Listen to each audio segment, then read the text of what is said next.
Olá, seja muito bem-vindo ao Estúdio Comunicafé. Hoje você vai conhecer uma história que prova que nenhuma circunstância define o nosso destino. No podcast de hoje você vai conhecer a história da Tatiane Santos.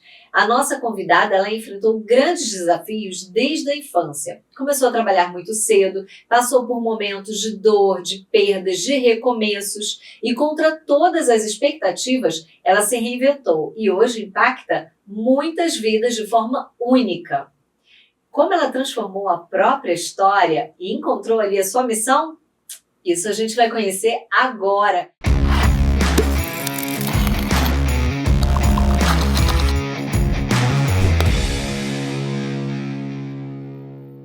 Seja muito bem-vinda, Tatiane Santos. É um prazer ter você aqui.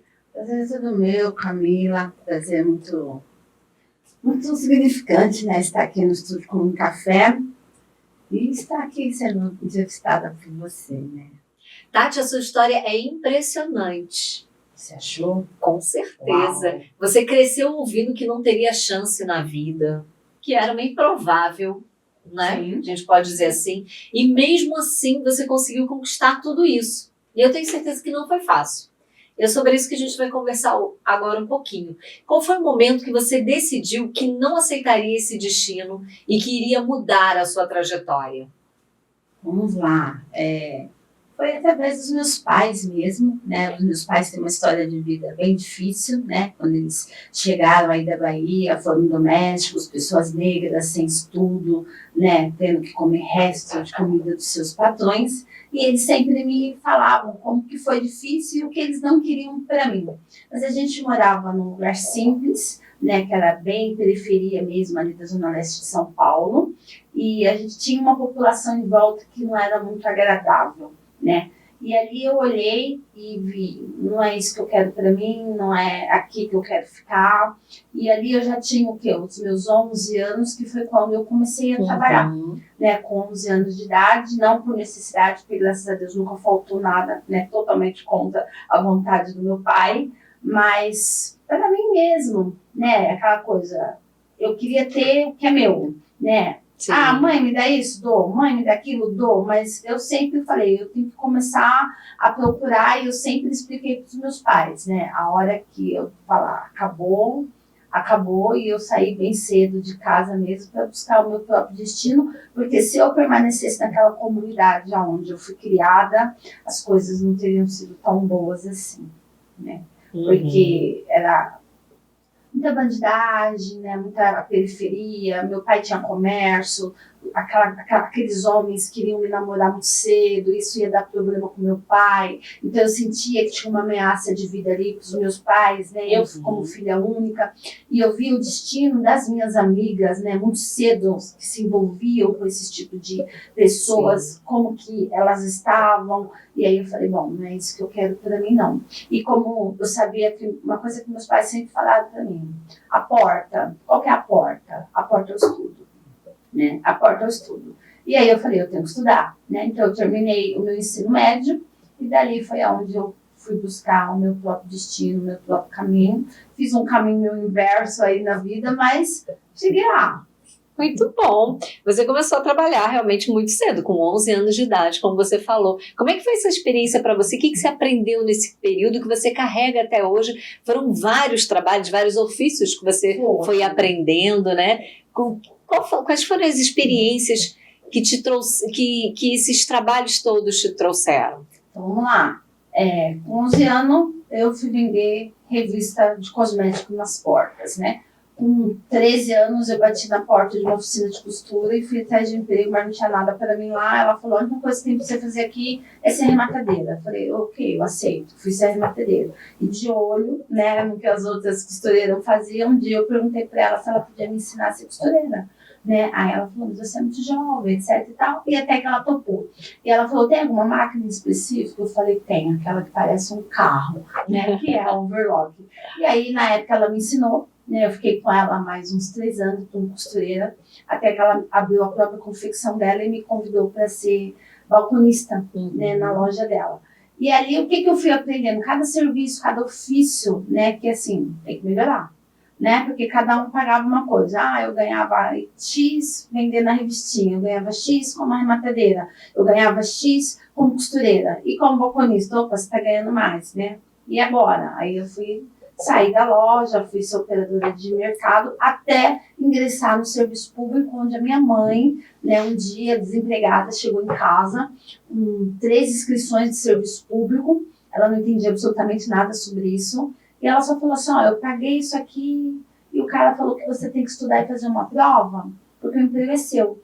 E ninguém vai olhar a sua foto no currículo, filha, porque foi bem um boom, né, da época que o currículo começou a ter foto. Uhum. E eu, como uma jovem adolescente, né, sonhadora, achava muito bonito, estava no início aquela coisa de shoppings, né, estava no início do shopping center, eu queria trabalhar em shopping. Né? E minha mãe falava, não dá para você trabalhar em shopping, mas não me falava por quê.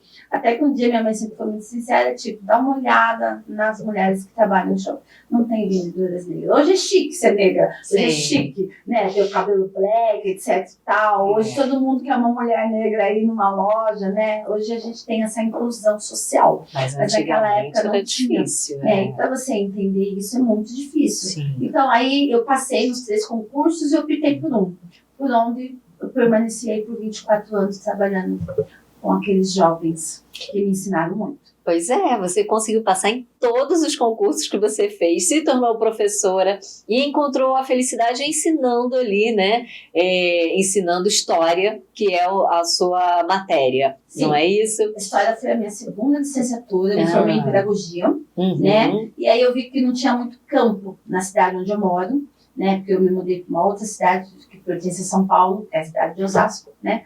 Lá não tem campo para a área da pedagogia. Então, eu fiz a segunda licenciatura e continuei trabalhando com concurso público. Então, o que eu fiz? Alfabetização, né, aula particular para as crianças e tentando migrar um pouquinho com a psicologia. Então, eu atendia online, né, e aula de reforço sábado e domingo e trabalhando de plantão na fundação onde eu trabalhei por 24 anos. Só que aí chegou um momento que o meu eu falou para mim, você pode mais, né? E aí, quando você coloca isso dentro da sua mentalidade, se você internaliza isso cognitivamente falando, o seu corpo já começa a reagir. Meu corpo começou a reagir negativamente. Comecei a ficar doente, comecei a passar mal. Foi aonde eu tive que tomar uma decisão, né? E aí, espera mais 12 anos para aposentar no serviço público ou vai tentar trabalhar 12 anos lá fora? E aí, sentei, conversei com a família.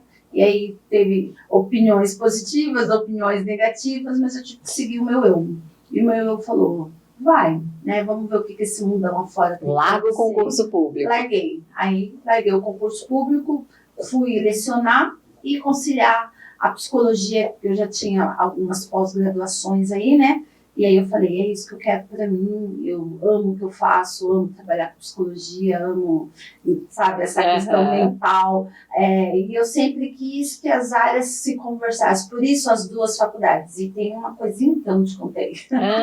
Quando eu me formei, né, pedagogia, eu comecei as 2 ao mesmo tempo. Nossa! Né, porque eu falei, a idade avançou, o tempo tá curto e vamos lá. Se uma graduação já é complicado, gente, ela fez logo 2 de cara. Fiz as 2 ao mesmo tempo e deu super certo, graças a Deus. Uma terminou, então eu já comecei a fazer pós-graduação em uma até terminar a outra. E como é que foi essa transição da saída do concurso público, que você tinha uma estabilidade, né, tudo isso, para se jogar no mundo do empreendedorismo? Como é que foi essa transição? Foi muito difícil e ainda está sendo, né, muito difícil por conta dessa palavra mesmo que você usou, estabilidade, né? Então você sabe o dia que cai o seu salário, quando cai você não precisa se preocupar com isso. Né? No empreendedorismo não é assim. Hoje eu tenho paciente, 6 meses eu tenho paciente, 5 meses eu tenho paciente, daqui a pouco o paciente sai, tchau, nem te avisa que está indo embora. E aí você não tem essa estabilidade financeira, e é onde você tem que angariar, né, o paciente ali, sim, manter ele. Então, assim, é um processo ainda recente, né, novo, desafiador, né, mas é gratificante da mesma forma porque eu me sinto livre, né, eu me sinto livre. Isso é muito importante. Eu estava me sentindo aprisionada. E é muito triste quando eu trabalhei 24 anos no serviço público, Mas aquilo sempre foi gratificante para mim trabalhar com aqueles jovens. Eu sempre fui feliz fazendo o que eu fazia. A partir do momento que eu falei, eu não quero mais, o meu corpo todo falou, eu não quero mais. É importante a gente fazer o que a gente realmente gosta, se identifica. E as pessoas falam da estabilidade, da parte financeira que não era ruim, e agora a gente está aí angariando. Sim. Mas eu estou feliz. Isso é importante. Isso que importa. Isso me deixa bem contente. Com certeza. E Tati, durante a pandemia, você perdeu seu pai para um câncer, né? Um momento muito difícil para todo mundo. Como que essa perda ela impactou as suas decisões e a sua visão sobre vida, trabalho? Foi muito difícil, porque eu estava no último ano ali da faculdade. Veio a pandemia, todo mundo recluso. Eu tinha acabado de fazer uma cirurgia da coluna em janeiro de 2020 e eu tinha acabado de receber a notícia do câncer com metástase do meu pai. Nossa. Né? E aí eu falei, eu tenho que operar a coluna, porque eu vou precisar cuidar do meu pai. Era uma coisa que eu estava procrastinando bastante tempo, então eu já comecei a pensar lá na frente. E operei a coluna, mas eu não contava com o Covid, né, com a pandemia. E de repente, uau! Né? Então foi ali um ano sem pagamento, foi um ano sem salário, eu tinha acabado de mudar de casa, mudar de bairro, de cidade. E o que me fez seguir em frente profissionalmente foi o meu pai. Né? O meu pai e a minha mãe sempre contribuíram muito para todas as minhas decisões, inclusive na questão das minhas faculdades também, porque teve períodos que não deu sozinha, né? E o pai sempre estava ali junto com a minha mãe. Então, naquele momento eu falei, quando eu perdi o meu pai, meu mundo veio abaixo e tipo, nada mais importa, não quero mais nada. Mas cada vez que eu falava isso para mim mesma, vinha o meu pai falando assim, a minha filha vai ser doutora. Né? Porque meu pai não teve estudo, meu pai ele era letrado, né? Então a minha filha vai ser doutora. Ele conseguiu ver a minha colação da pedagogia, mas da psicologia não deu tempo, né? Então por ele, faltava um semestre aí, foi que eu fui terminar, né? E aí a garra de continuar, eu não tinha saído ainda, né, do serviço público, foi pelo meu pai, né? Porque eu tinha que fazer valer tudo aquilo que ele me ensinou, todos os valores. Meu pai não tinha educação de escola, como as pessoas falam, mas os meus pais, tanto meu pai quanto a minha mãe, eles tinham valores morais muito importantes. Foi esses valores que eles me passaram durante a vida, né? E eu tinha que fazer valer isso de alguma forma.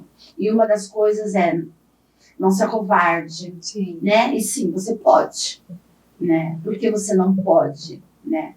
Então, quando eu pensava, eu falava, meu pai sempre disse que eu posso. Então eu posso. Muito né? bom. Então foi nesse pensamento aí que eu fui para o empreendedorismo, porque eu posso. Sim. Né? Claro, é fácil? Não. Né? Pensa você no meu primeiro atendimento, né? O paciente não sabe quem é você, marcou a consulta, entra, a secretária vem, que era uma sala sublocada, e fala assim, seu paciente chegou. Aí quando eu chego para recepcionar o paciente te olha de cima a baixo, com aquele olhar de desprezo total, né? E fala assim, você quer psicólogo? Aí eu, muito prazer. Tiane, vamos? Né? Eu sabia que ele não ia voltar. Ele ficou 50 minutos sentado na minha frente, não abriu a boca para falar absolutamente nada. E no final ele ainda disse, né? Eu não sabia que você era assim. Né? Aí eu olhei para ele com toda a calma do mundo, né? E vi meu pai na mente, né? Que meu pai sofreu, só que meu pai ia para cima. Uhum. E eu falei, a gente tem que ser o oposto, né? A gente tem que fazer a diferença. Exatamente. Né? E aí eu falei assim, como? Aí ele falou assim, eu tenho problema com pessoas assim como você. Aí eu falei, assim como? Né? Aí ele falou assim, já acabou? Aí eu falei, já acabou. Voltou e saiu, nunca mais voltou. Claro que eu entendi do que ele estava falando, era uma questão totalmente racial. Não foi o primeiro, não foi o segundo, e nem vai ser o último, mas vamos que vamos. Né? O que eu sempre, quando eu me formei, uma coisa que uma professora minha me disse, Tatiane, todo mundo sai da faculdade formado, psicólogo, professor, mas quem vai ser você lá fora? Porque psicólogo tem um monte. Né? Qual vai ser, o que vai te diferenciar? E aí eu fiquei com aquela pergunta na cabeça, o que me diferencia é os meus títulos, o que me diferencia é o meu conhecimento, o que me diferencia é o tanto que eu estudei, é o tanto que eu conheço, é o que eu posso passar, né? Então, desde que eu me formei, a gente está aí umas 7 a 9 né, pós-graduações, tudo interligadas na parte comportamental, que é a minha área de experiência, e sempre em busca de mais, porque eu gosto de estudar, né? Então, é mais ou menos isso. E a sua postura também te diferencia, viu? Assim, mas eu fiquei feliz de ouvir isso de você, obrigada. Mas não é só o estudo, mas a sua postura. Você tem uma postura de mulher que sabe o que quer. Não é à toa que, olha, vou falar uma coisa para vocês, gente. Quando eu estava escrevendo esse roteiro aqui da Tati, para ter ali para me basear, o roteiro nada mais é para você se basear, né? E aí eu coloquei como título dele Tati Pode, de podcast. E ficou, né? Teve tudo a ver. Tati pode mesmo, e pode muitas coisas. Acho que a gente pode. Isso aí, Tati. E falando agora um pouquinho dessa parte dos preconceitos que você sofreu. Você também sofreu violência doméstica, né? Ao longo da vida. Mas justamente você nunca se calou. Como que você foi encontrando forças para seguir em frente, mesmo diante de tantas dificuldades?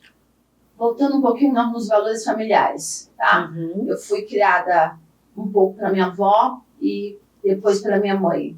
E lá em casa não se aturava violência, né? Homens nordestinos, bravos, que mulher não trabalha, que mulher minha não trabalha, né? Mas eu nunca vi meu pai levantando a mão para minha mãe, né? E a gente tinha uma parte da família que sofria com isso. E um dos valores que a minha mãe passou para mim foi esse, né? Se um dia você tomar um tapa, se um dia você for agredida, ali você põe um ponto final. Né? Então foi um relacionamento, foi o meu primeiro relacionamento, né? Não era uma coisa que eu esperava, não era uma coisa que tinha indícios que isso um dia podia acontecer, foi totalmente de surpresa, mas foi muito grave, foi muito feio mesmo a situação. E quando terminou, né, o evento, né, traumático, eu só olhei para ele e falou, acabou aquilo, né? E foi bem difícil, porque era assim, aquela coisa para a vida toda, era para ser para a vida toda, né, um bebê recém-nascido, e eu tive que falar com o coração doendo, porque tinha amor, tinha sentimento, mas eu sabia que o primeiro tapa veio, a primeira porrada veio, a segunda vai vir de novo. E aí eu falei, acabou aqui, acabou mesmo, né? E é isso que eu levo para a vida e ensino a minha filha da mesma forma, né? Não pode se calar e não pode permitir, tipo, não vai acontecer mais, o perdão vem, a desculpa vem, mas pode acontecer de novo e eu não tô aqui para isso, entende? Então, foi mais ou menos isso, né? Pegar os valores ensinados, né? E trazer para mim, né? E mesmo eu, como pessoa, eu acho que todo ser humano, é uma coisa que eu acredito, você nasce pronto, né? Eu como sou mãe, eu sempre falo que eu não mudo a personalidade da minha filha. Ela é um ser pronto, eu só medio. Né? Eu vou falando por aqui é melhor, por ali é melhor, e ela tem o direito de escolha dela. Foi o que os meus pais fizeram comigo. E uma coisa que a minha mãe sempre me disse, que eu sempre tive uma personalidade muito forte, e eu sempre soube o que eu quero, né? Então, falou não para mim, aí é que eu vou atrás do sim. Falou não pode para mim, aí eu quero saber por que eu não posso. Né? Então, foi mais ou menos isso. Então, quando eu falei não, foi não mesmo. Até o divórcio, porque foi um casamento certinho, bonitinho, casado, certidão, igreja, cartório, e foi para nunca mais isso. E hoje você está com o amor da sua vida, hoje né? Eu fui presenteada pela vida, pelo seu Ada, né? A vida me deu Ada, que é um presente mesmo, né? Eu falo que é meu amigo, meu parceiro, o amor da minha vida, é para a vida, é até o final, a gente fala que é amor eterno, né? A vida se renova, né? E eu falei que eu nunca mais se casava. Tá vendo só? E aí ele, com toda a paciência do mundo, me esperou. E aí estamos juntos aí já indo para 21 anos, né? E nada mudou, graças a Deus, né? Ele é um homem íntegro e é o amor realmente da minha vida. É um pai maravilhoso, é um marido maravilhoso. Tem coisas que acontecem para melhorar. Eu acho que foi isso. Tudo está escrito. Exatamente. Estava escrito, então você tem que passar por um processo para que você veja que lá na frente tem algo melhor para você. Exatamente. Né? Da mesma forma que eu acho que a vida foi boa comigo, né? Encerrou um ciclo, começou outro. Para ele, para o meu ex, eu acho que também foi da mesma forma, a vida encerrou um ciclo e ele seguiu a vida dele e ele está bem. eu estou bem, nós estamos bem e eu acho que é isso que importa. Isso é que importa, com certeza. E hoje, além de professora, você também é psicóloga e empreendedora. O que te levou a abrir o seu próprio consultório? Como é que tem sido essa experiência de transformar vidas através da psicologia? Maravilhoso. É maravilhoso, parece até redundante, né? Mas não é. Né? Esse ano, por opção, eu optei não dar aula esse ano, né? Não renovei meu contrato. Esse ano eu falei, eu vou por mim, vamos abrir esse CNPJ, vamos ver o que esse mundo tem. E aí esse ano eu estou realmente focada na neuropsicologia, né? Que é essa questão aí desse boom, né, do autismo, do TDAH, né, e assim, as clínicas, as mães, os convênios particulares, enfim, onde você olha, é só isso que você ouve, né, então não é uma área que você vai falar, eu vou ficar desempregada, né, é uma área desafiadora, né, e graças a Deus a gente tem oportunidades, né, tem pessoas que te abrem as portas, né, te deixam, te permitem, olha, aqui você pode, né, e eu estou enfrentando esse ano, né? Eu saí um pouco da psicologia clínica e esse ano eu estou voltada para a neuropsicologia, para essa questão de avaliação. E está sendo bem desafiador aí, porque eu recebi uma oportunidade, né? De uma clínica maravilhosa, de 2 mulheres maravilhosas que me deram essa chance. E eu estou bem feliz, estou bem contente. E no meu particular também, né? Eu tenho os meus pacientes particulares, eu presto serviço, mas eu também tenho os meus particulares. E devagarzinho a gente chega lá. É um passo de O que nos desafia nos motiva, né? É bem isso. Se a gente não se desafiar, não tem motivação. Com certeza. Por que acordar no dia seguinte? É verdade. E Tati, o que você diria para mulheres que estão presas hoje em situações de violência ou em contextos que as fazem acreditar que não tem mais saída? Como dar o primeiro passo para essa mudança? A violência é dizer não mesmo e basta, né? Porque eu sei que muitas delas ficam presas por questões financeiras, sim, né? Por questões que não estudou, porque eu tenho filho, mas tudo, o que eu falo por mim? Tudo é desculpa, né? Você precisa sair da zona de conforto, você precisa dar o primeiro passo, né? E a palavra que eu falo para elas, para todas elas, é assim: nunca desistam de vocês. Vocês precisam acreditar em vocês. Ninguém mais vai acreditar se você mesma não acreditar em você. Né? Como que alguém vai olhar para você se você não acredita? Então, assim, sai da zona de conforto, enfrenta. É fácil? Não. Né? Com 1 filho, com 2 filhos, com 3 filhos, mas a vida está aí, né? O universo está aberto, mas você precisa se permitir. Se você não se permite, não se joga, você não sabe o que você vai encontrar. Então, é nunca desistir de si mesmo e nem dos seus sonhos. Tem que correr atrás, porque eles não vêm até você. Nada cai do céu. Você é que vai atrás deles. É verdade. Que história impressionante, viu, Tati? Muito obrigada. Quero te agradecer por compartilhar com a gente um pouquinho da sua trajetória profissional, da sua história. Muito obrigada, foi muito legal. Obrigada a você, Camila. Que você possa, com o seu trabalho, inspirar cada vez mais mulheres. É o que eu quero, né? Eu tenho formação de coach, eu tenho formação de mentoria, mas eu ainda não me aprofundei nisso, porque eu acho que tem que ser um passo de cada vez. Sim. Né? A gente, quando você fala, eu tô boa nisso, aí a gente passa para o passo seguinte. Obrigada aí pela oportunidade, obrigada pela entrevista, foi maravilhoso. Eu que agradeço. E espero você no próximo podcast, viu? No estúdio Comunicafé, com mais histórias inspiradoras de mulheres empreendedoras. Até a próxima!